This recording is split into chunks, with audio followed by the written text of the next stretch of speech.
From John Calvin's commentary on the book of Ephesians, chapter 6, verses 12 and 13. For we wrestle not against flesh and blood, but against principalities and powers, against the rulers of the darkness of this world, against spiritual wickedness in high places.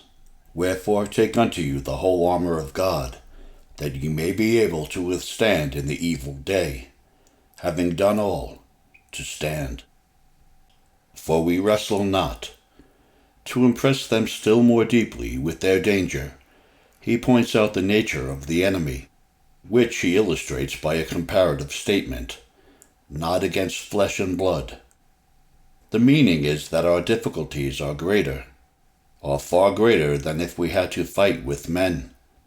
There we resist human strength. Sword is opposed to sword. Man contends with man. Force is met by force, and skill by skill. But here the case is widely different. All amounts to this, that our enemies are such as no human power can withstand. By flesh and blood the apostle denotes men who are so denominated in order to contrast them with spiritual assailants.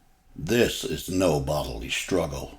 Let us remember this when the injurious treatment of others provokes us to revenge. Our natural disposition would lead us to direct all our exertions against the men themselves. But this foolish desire will be restrained by the consideration that the men who annoy us are nothing more than darts thrown by the hand of Satan. While we are employed destroying those darts, we lay ourselves open to be wounded on all sides. To wrestle with the flesh and blood will not only be useless, but highly pernicious. We must go straight to the enemy, who attacks and wounds us from our concealment, who slays before he appears. But to return to Paul, he describes our enemies as formidable, not to overwhelm us with fear, but to quicken our diligence and earnestness. For there is a middle course to be observed. When the enemy is neglected, he does his utmost to oppress us with sloth, and afterwards disarms us by terror, so that, ere the engagement has commenced, we are vanquished. By speaking of the power of the enemy, Paul labors to keep us more on the alert.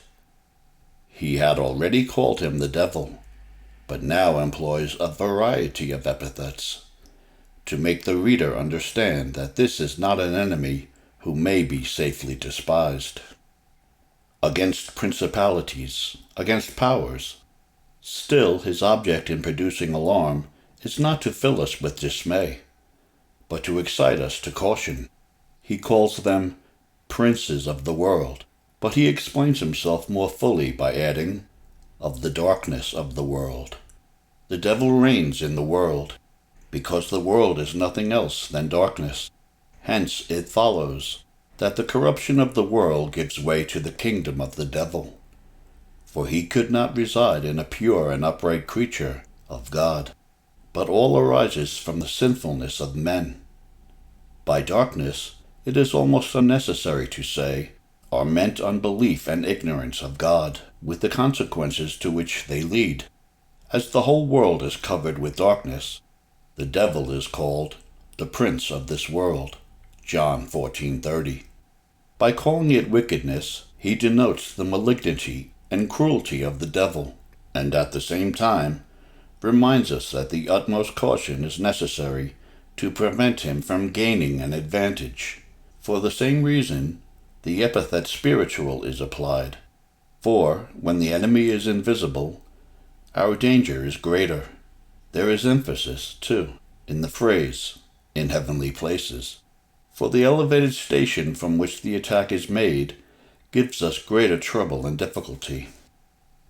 Paul does not ascribe to devils a principality, which they seize without the consent and maintain in spite of the opposition of the divine being, but a principality which God, in righteous judgment, yields to them over the wicked. The inquiry is, not what power they have in opposition to God, but how far they ought to excite our alarm. and keep us on our guard.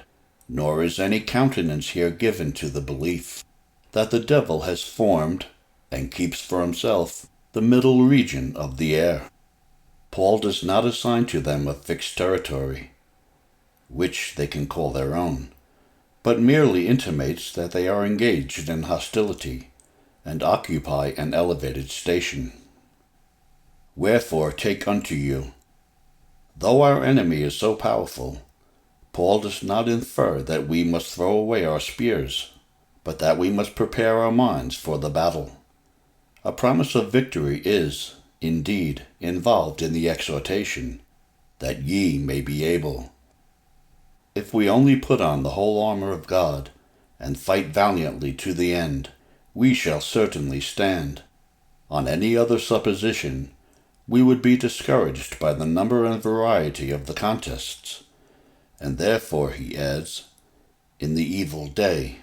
By this expression, he rouses them from security, bids them prepare themselves for hard, painful, and dangerous conflicts, and, at the same time, animates them with the hope of victory. For amidst the greatest dangers they will be safe. And having done all, they are thus directed to cherish confidence through the whole course of life.